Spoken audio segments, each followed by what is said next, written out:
नमस्कार दोस्तों, स्वागत है आपका हमारे YouTube चैनल सक्सेस CSC में। तो आज की क्लास में हम लोग डिस्कस करने वाले हैं ब्रह्मपुत्र नदी के अपवाह तंत्र को। जैसा कि आप देख रहे हैं ब्रह्मपुत्र नदी के अपवाह तंत्र को। और आज हम लोग क्लास में जो डिस्कस करने वाले हैं वो ये है कि ब्रह्मपुत्र नदी कहाँ से निकलती है, उसकी कौन कौन सी सहायक नदियां हैं और जो है वो कहाँ पर गिरती है। ये सारी चीजें हम लोग आज देखेंगे। तो आज की क्लास हम लोग शुरू करते हैं। अगर आपको हमारी क्लास समझ में आया या फिर पसंद आया तो उसके लिए हमारे चैनल सक्सेस CSC को लाइक और सब्सक्राइब जरूर करें। तो शुरू करते हैं आज की क्लास।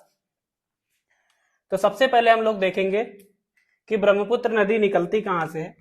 तो ब्रह्मपुत्र निकलती है, जानते ही तिब्बत के पठार पर आपने देखा था कैलाश पर्वत है। तो कैलाश पर्वत पर एक झील है मानसरोवर झील। उससे लगभग जो है 100 किलोमीटर अगर जाएंगे ईस्ट में जाएंगे तो वहां पर क्या होता है, साउथ ईस्ट में चेमयांगडुंग हिमनद है। चेमयांगडुंग हिमनद है, वहां से इस नदी का उद्गम होता है। आप पहले भी पढ़ चुके हैं कि जो कैलाश मानसरोवर झील है इससे अन्य भी नदियां निकल चुकी हैं। जैसे एक हमने नदी देखी थी भारत की सिंधु नदी, वो भी यहीं से निकलती है। उसके अलावा हमने देखा था सतलज नदी, ये भी यहीं से ही प्रवाहित होती है। तो तीसरी नदी के रूप में हम लोग देख रहे हैं कौन सी, वो है ब्रह्मपुत्र नदी। तो ब्रह्मपुत्र नदी जब तिब्बत में बहती है तो उसको हम लोग क्या कहते हैं, सांगपो के नाम से जानते हैं। और इसके पहले की क्लास में हमने डिस्कस किया था IS ये जो इंडो सैंगपो सुचर जोन के बारे में, ISTS के बारे में। देखिए क्या होता है, जब हिमालय का उत्थान हो रहा होता है तब उस समय क्या होता है, ट्रांस हिमालय और बृहत हिमालय के बीच में जो गार्ज का निर्माण होता है वही है इंडो सैंगपो सुचर जोन, जिसके हम लोग पहले ही डिस्कस कर चुके हैं। तो क्या होता है कि जब कैलाश मानसरोवर के चेमयांगडुंग हिमनद से जब ये ब्रह्मपुत्र नदी निकलती है, फिर क्या होता है, ये जो है नामचा बरवा के पास जो आप देखते हैं हिमालय का सिंटेक्सियल बेल्ट होता है, वहां से ये मुड़ती है। और जो क्या होता है, यांग्याब दर्रा है, यांग्याब दर्रा से क्या होता है, माध्यम से भारत में प्रवेश करती है। ठीक है, तो सबसे पहले तो हम लोग ये जान लेते हैं कि जो है ये जो ब्रह्मपुत्र नदी तंत्र है क्या हमारी परीक्षा की दृष्टि से इंपॉर्टेंट है।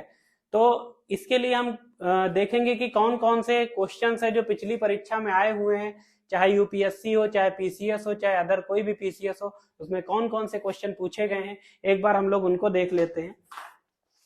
तो देखते हैं, ये मेरे पास है घटना चक्र की बुक और उसमें हम देखते हैं कि 2011 में एक क्वेश्चन पूछा गया था कि तिब्बत में उत्पत्ति पाने वाली ब्रह्मपुत्र, इरावदी और मेकांग नदियां अपनी ऊपरी पार्टों से संकीर्ण और समानांतर पर्वत श्रेणियों से होकर प्रवाहित होती है और इन नदियों में ब्रह्मपुत्र भारत में प्रविष्ट होने से ठीक पहले अपने प्रवाह में यूटर्न लेती है।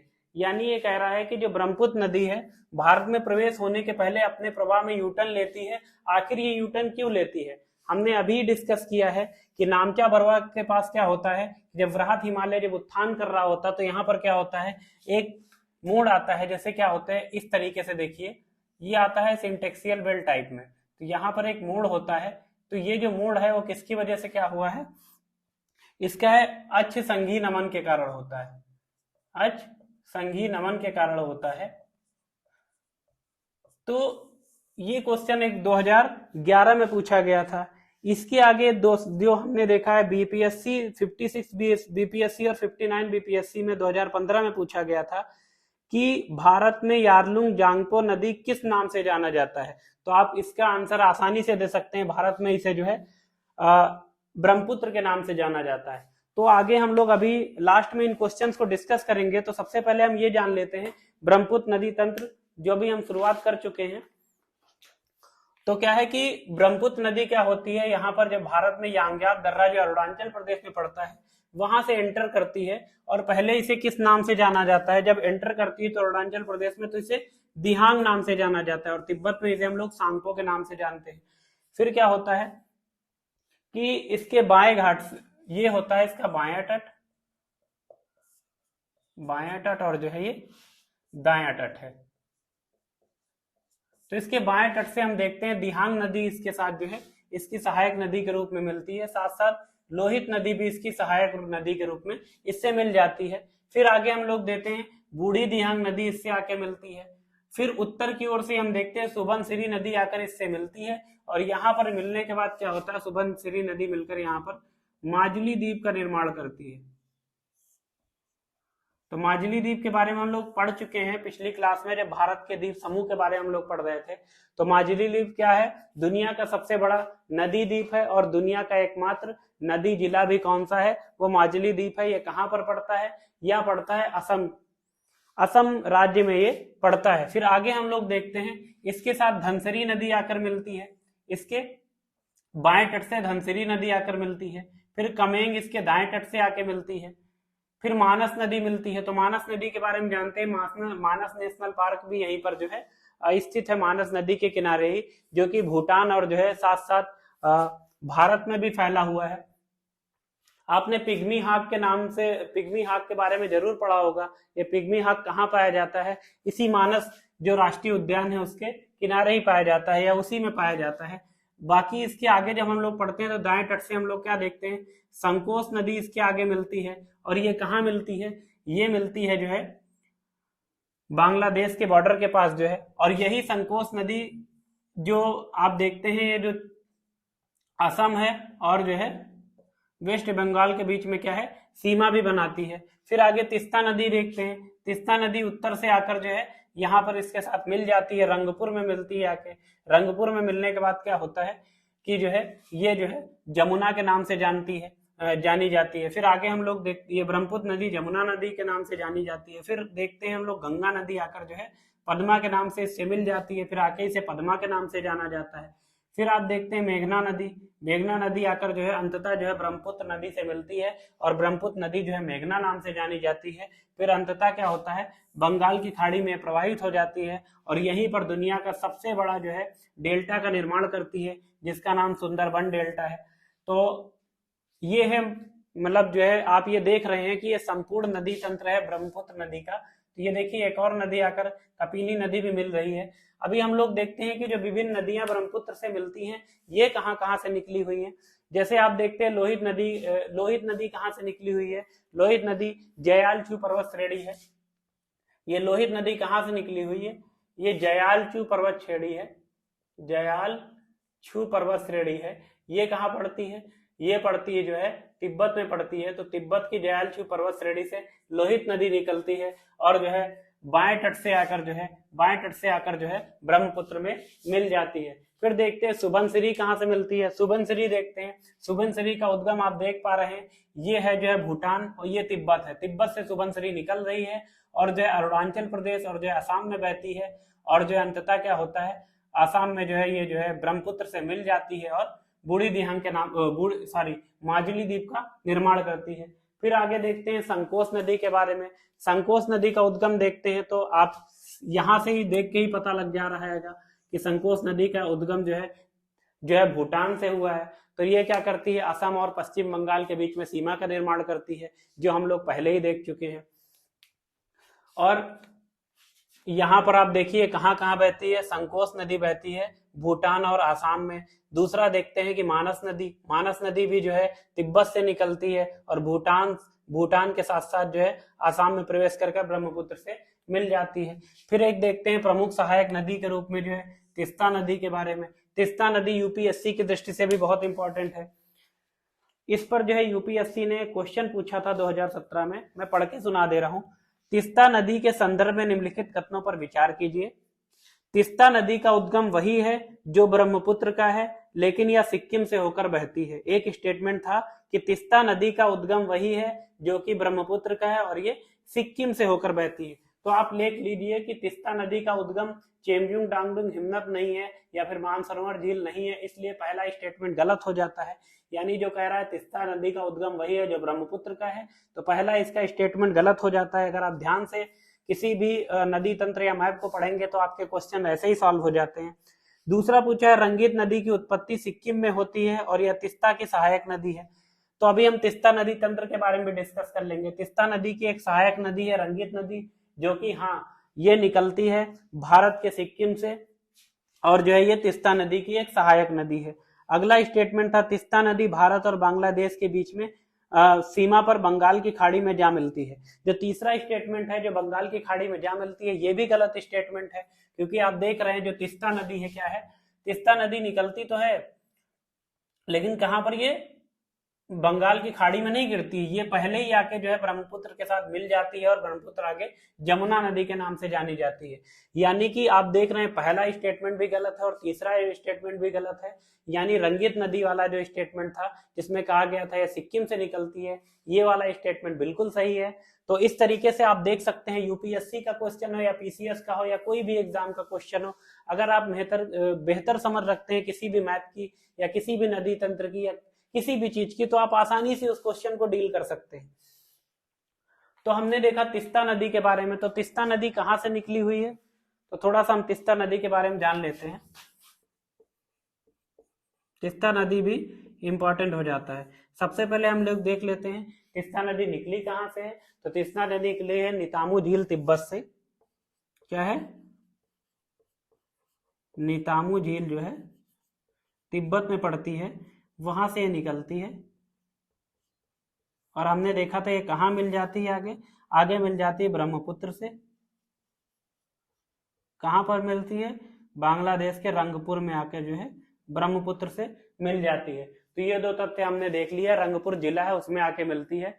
और आप देखते हैं कि जो दार्जिलिंग की पहाड़ियां हैं, ये जो दार्जिलिंग की पहाड़ियां हैं, ये भी कहां पर, इसी से होकर जो है ये जो है तीस्ता नदी बहती है और जो है सिक्किम और या फिर जो वेस्ट बंगाल के पास जो आकर ये एक विशाल गार्ज का भी निर्माण करती है और इसका प्रवाह अति तीव्र है। फिर अभी देखते हैं इसकी सहायक नदियों में कौन कौन से हैं। लिस है, मिस है, मालदंगा है, रंगित है, रांगपो है, सिवोक है और रयेंग, ये इसकी सहायक नदियां हैं। कौन सी है, लिस है, मिस है, मालदंगा है, रंगित है, रांगपो है, सिवोक हो गया और रोंगजोग हो गया। फिर इसी के किनारे एक और तथ्य हम लोग देख लेते हैं। ये जो तीस्ता नदी है, इसी किनारे कौन सा शहर बसा हुआ है, जलपाईगुड़ी। और इसकी एक सहायक नदी जिसके बारे में भी हमने देखा था, वो क्या है, रंगित नदी।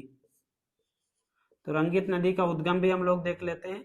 ये सिक्किम से इसका उद्गम हुआ है, सिक्किम से इसका उद्गम हुआ है। और ये जो है, ये जो नदी है अपनी जल क्रीड़ा के लिए विश्व में प्रसिद्ध है, अपनी जल क्रीड़ा के लिए विश्व में प्रसिद्ध है। बाकी हम अन्य नदी देखते हैं, सुबनसिरी, ये जो है सुबनसिरी नदी थी, ये जो है ये लखीमपुर पड़ता है एक असम में, वहां पर आके जो है ये ब्रह्मपुत्र से मिल जाती है। और धानसिरी लैसांग पर्वत चोटी से निकलती है नागालैंड से। जो धानसिरी है ये कहां से निकलती है, लैसांग पर्वत श्रेणी है, ये कहां पड़ती है, नागालैंड में। लैसांग पर्वत श्रेणी नागालैंड से निकलती है और आके जो है बाएं तट से ब्रह्मपुत्र से मिल जाती है। तो ये है ब्रह्मपुत्र का नदी तंत्र, जो आप समझ चुके होंगे। तो आगे हम कुछ अन्य तथ्य भी देख लेते हैं कि ब्रह्मपुत्र की टोटल लेंथ कितनी है। तो टोटल लेंथ इसकी जो है 2900 किलोमीटर है। और भारत में ये कितना बहती है, तो भारत में करीब 960 किलोमीटर जो है ये ट्रेवल करती है। तो भारत में अगर पूछा जाए ब्रह्मपुत्र की कुल लंबाई कितनी है, तो आप बताएंगे 960 किलोमीटर है। और ब्रह्मपुत्र की टोटल लंबाई कितनी है, तो आप बताएंगे 2900 किलोमीटर है। यानी कि जो 960 के अलावा कहां पर बह रही है, 960 किलोमीटर के अलावा जो है ये नदी जो है तिब्बत क्षेत्र और जो है बांग्लादेश में बह रही है। तो अब हम लोग देख लेते हैं, तिब्बत में इसे सांगपो के नाम से जानते हैं, आंध्र प्रदेश अरुणाचल प्रदेश में इसे दिहांग के नाम से जाना जाता है, असम में इसे सादिया, असम में सादिया और डुबरी के बीच में इसे ब्रह्मपुत्र के नाम से जाना जाता है, और बांग्लादेश में जमुना के नाम से जाना जाता है।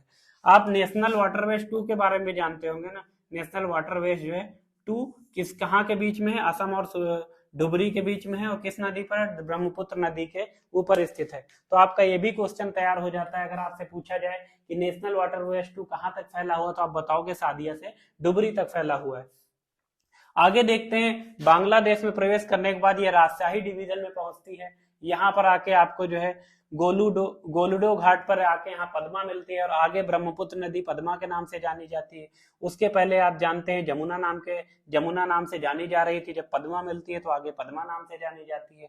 फिर चांदपुर के पास ये मेघना से मिल जाती है और ये मेघना के नाम से जानी जाती है। अंततः क्या होती है, बे ऑफ बंगाल में जो है ये अपने जल को विसर्जित करती है और गंगा और ब्रह्मपुत्र का विश्व का सबसे बड़ा दोआब बनाती है, फिर विश्व का सबसे बड़ा डेल्टा का निर्माण करती है। और ये डेल्टा आप जानते ही हैं कि यहाँ पर बंगाल टाइगर पाए जाते हैं। सुंदरबन डेल्टा जो है, सुंदरी जो वृक्ष है उसके नाम पर इसका नाम सुंदरबन डेल्टा पड़ा। और जो है आप जानते हैं कि यहाँ पर जो है भारत का सबसे ज्यादा, ये सुंदरबन डेल्टा में जानते हैं भारत में सबसे ज्यादा मैंग्रोव वनस्पति कहाँ पाई जाती है। मैंग्रोव वनस्पति, भारत में सबसे ज्यादा मैंग्रोव वनस्पति कहाँ पाई जाती है। ये करीब जो है भारत के कुल जो वनावरण का 0.05% है, जो कि इस बार की रिपोर्ट आई है, यानी फॉरेस्ट सर्वे ऑफ इंडिया की जो है रिपोर्ट आई है, फॉरेस्ट सर्वे रिपोर्ट आई है जो उसमें 2021 की, उसमें ये चीज बताया गया है कि 0.15% जो है टोटल जो है ये मैंग्रोव वनस्पति है भारत में। और सर्वाधिक कहाँ पाई जाती है, सुंदरबन डेल्टा क्षेत्र में ही पाई जाती है। तो ये था कंप्लीट जो है एनालिसिस जो है आप देख रहे हैं ब्रह्मपुत्र नदी के अपवाह तंत्र का। और इसके आगे हमने जो कहा था इसमें जो कुछ क्वेश्चंस रह गए थे जो हम देख लेते हैं। जैसे आपसे पूछा गया था आईएएस प्री के 2014 में निम्नलिखित में नदियों पर विचार कीजिए, बराक, लोहित और सुबनसिरी उपयुक्त में से कौन सी अरुणाचल प्रदेश से होकर बहती है। तो आपसे पूछा जा रहा है बराक नदी, लोहित नदी और सुबनसिरी कौन सी नदी अरुणाचल प्रदेश से होकर बहती है। तो आप इसमें बराक नदी तो कहीं नहीं देख रहे हैं ना, और दूसरा देख रहे हैं सुबनसिरी और लोहित नदी, ये दोनों अरुणाचल प्रदेश से होकर बहती है। बराक नदी कहाँ से निकलती है, ये निकलती है मणिपुर के जपाओ हिल से, और वहां आप देखते ही हैं कि जो है ये यहाँ पर नहीं स्थित है, इसलिए आप इसको जो है कहेंगे सुबनसिरी और लोहित सही है। बाकी जो है यहाँ पर बराक जो ऑप्शन देके रखा है वो गलत, यानी कि 2 और 3 सही है। अगला क्वेश्चन पूछा गया था बीपीएससी 44वां जो आया था बीपीएससी प्री में 2000 में, मानस नदी किस नदी की उपनदी है। तो आप बताएंगे ब्रह्मपुत्र नदी की है। यह भी हमने डिस्कस कर लिया है कि मानस नदी किसकी जो है उपनदी है, सहायक नदी है, वो है ब्रह्मपुत्र की।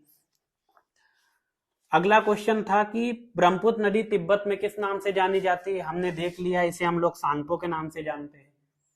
उसके अलावा था ब्रह्मपुत्र नदी का बहाव क्षेत्र जो है कहां पर है, ये यूपी पीसीएस प्री में पूछा गया था। इसमें तिब्बत, बांग्लादेश, भारत, यही ऑप्शन सही है। बाकी तो उसमें पाकिस्तान, सिक्किम ऐसा कुछ ऑप्शन देके रखा है, वो गलत है। तो निम्नलिखित में से कौन सी ब्रह्मपुत्र की सहायक नदियां हैं, ये 2016 के प्री में पूछा गया था यूपीएससी में। तो इसमें पूछा दिबांग, कमेंग और लोहित। तो आप बोलेंगे तीनों नदी ब्रह्मपुत्र की सहायक नदी हैं। तो आप देख पा रहे हैं ना कि ब्रह्मपुत्र नदी तंत्र चाहे यूपीएससी हो चाहे कोई पीसीएस प्री हो, सभी के लिए बहुत ज्यादा महत्व रखता है। तो आपको लगभग ये पूरा तंत्र क्लियर हो गया होगा। आप इसको ध्यान से देखिए और इसको पढ़िएगा जरूर, क्योंकि इस नदी तंत्र से काफी ज्यादा क्वेश्चंस आ रहे हैं। तो आज की क्लास हमारी यहीं तक है। अगर आपको हमारी क्लास आपको समझ में आ रही, बेहतर तरीके से आप समझ पा रहे हैं, तो हमारे चैनल को सब्सक्राइब जरूर करें जिसका नाम है सक्सेस सीएससी, और इसे लाइक करें और बेल आइकन दबाना नहीं भूलें। आज के लिए इतना ही, धन्यवाद।